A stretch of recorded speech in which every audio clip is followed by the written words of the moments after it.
So hello dear friends. So today in this video I'm going to explain you the concept of kinetic energy.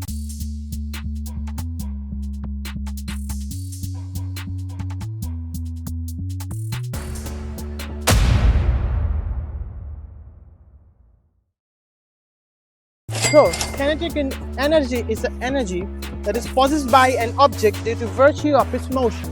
If an object is in motion, then the energy carried by that object is called the kinetic energy.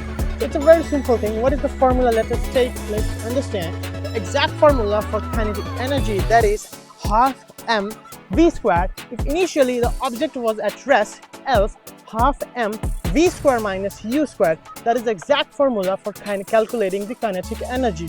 Alright, that is ½mv² minus u² or ½mv². Let's suppose there is a bike over here that is running in front of me. So the kinetic energy initially it was 0 because it was not moving.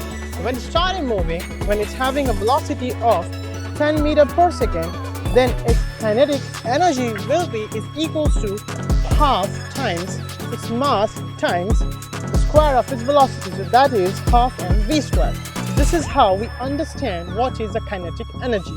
Kinetic energy is a very simple concept, the energy possessed by an object when the object is in motion.